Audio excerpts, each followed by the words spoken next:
All right, it's Tuesday, February 7, 2023. My name is Don Taylor. What I have before you is the relocation platform technology. This was given to me by divine inspiration when I was living in Mission, British Columbia in the spring of 2009. So this is just a close-up. So what you see here is an interlocking floor system that's elevated. Let's go to this one. I already have the center supports drawn into it. So this is a H19. I have to go to my 1, 2, 3, 4, H19. That means 19 of the hexagonal panels, right?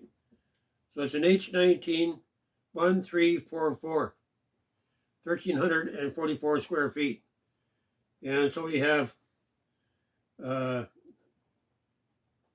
if you times, so each one of these hexagonal panels, honeycomb panels, is 48 square feet. And we have 19 of those. That's works out to 912 square feet. And you see you got these half panels around. That works out to 432 square feet. You take 912 plus 432, you get 1344. So I call this an H19 1344, okay? And so between from the center out to the point is 4 feet.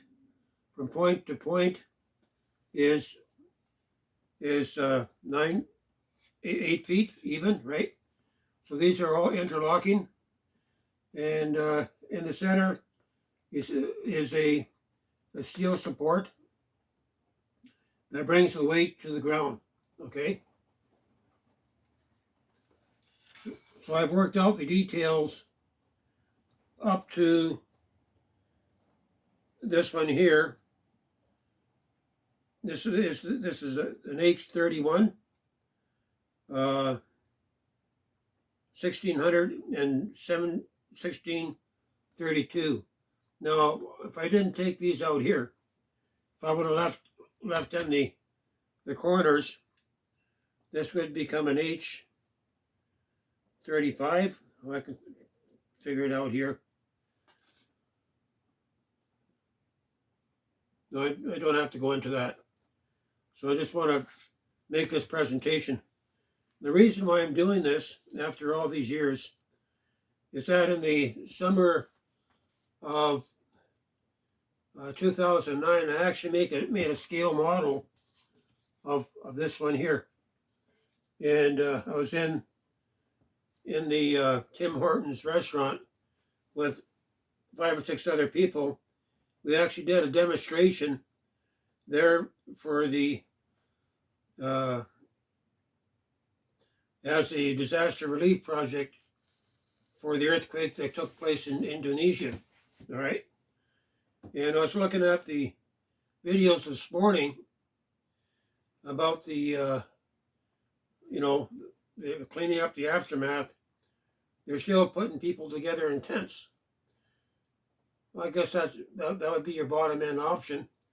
You still got shelter, but you're still on the ground, right? So this is a elevated floor system. This was given to me by divine inspiration of the Holy Spirit. And so if you take this section here, this H19 1344, so on, if you had you'd have to machine a hub in here and probably use a 2-inch telepost that goes to ground. But the beauty about this, by making you can actually make a map out of this using cables, right? And to where you can actually plot all 19 of the where the feet come down. You can plot that on any kind of land, right? And say if you do that, you do your concrete work, and then you add your telepost in there. Why not, put it into a hydraulic shock, make the telepost into a hydraulic shock, or a spring, or a combination, right? So when you get an earthquake, that the shock is going to absorb some of the punch. And because these are interlocking, it's going to take quite a big P wave to actually break it apart. But so the floor system is designed to where it has a little bit of vertical stretch. And I think with a little bit of foresight, if you have your concrete work on your telepost, where you're already allowing for this, right? But now you need to allow for side, and that could be done with a spring, because the spring goes up and down, and it also goes this way, right? And I don't think it would be all that hard. Where you can make it to where the post has a little bit of flexibility to go side by side, right? You'd have to make like a little slip joint or something like that. But it wouldn't be all that hard. And this is what I like to bring to the table today. I'm not going to do this portion in this video. This is the actual building concept using the relocation platform technology, right? So I'll give you just a little bit of intro. So these walls here could be 3D printed. And this one here, for example, I guess would be 4 foot. This would be 8 foot, 4 foot, 4 foot, 4 foot, 8 foot, and so on, right? And so all these panels, see if these panels were 3.5 inches. If you made these panels about 3.5 inches, that so if you put these onto a transport, you have 96 times 12 gives you 96 inches. Divide by 3.5 gives you 27. I want it an even number. Okay, 96 divided by 3.25.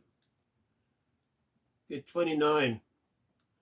That's not bad, because you could actually, on an 8 foot pile, you could easily stack 30 panels. And as far as weight wise, if you made this out of 5/8 plywood, you'd have to 5/8 plywood with 1.5 inch gap in the center, or you could probably go to 2-inch gap. It depends on your interlock, because the ones that are made on the quarter scale side, they were 1.5 inch interlocks. Just use a short length of a 2x6, right, for the interlocks. So it would have 1, 2, 3, and it works really good, very strong. So on the quarter scale model that I made, that the Lord commissioned me to make 7 years ago, that would be 4 foot point to point, and the weight was, so that'd be 12 square feet, right? The weight was around 50 pounds. So 50 divided by 12 square feet, around 4 1/4 4¼ pounds. So you're looking at maybe 48 times 5. So you're, for the bigger panels, because they're going to be heavier, 48 times 5, 240. You're going to have to allow for your center hub. That could be 3D printed off. So the panels could be upward of 300 pounds. So if you had a stack of, what did I say, 30 times 300, that's about 9,000 pounds that would take up an 8-foot section of flat deck. And that's not bad, where you could actually transport a whole floor system like this. And so this is my first real introduction on on free sharing this. I call it the RPT, or Relocation Platform Technology, RPT for short. And so just to cap this off, so this is going to be part of the ARC ship model, where I've been working on plans for disaster relief, as far as doing the land development, right? That goes together to build an ARC ship that could be, 60 acres or whatever. But I've been working on the microcamp technology, which is the smallest geometric shape. It could be, 5 acres. So if you had if this was a hexagon, if this is 1 acre here, what it works out to from the center to the point is 120.5. So I threw the 5 away. There's enough tolerance for that. And I've taken the 120 feet from the center out. I divided that by 12. And you got 12 scales on the micro center, on the smallest hexagonal configuration, right? And this is where you would have your, if this is your plot here, right? This would be close. You would have your center building here.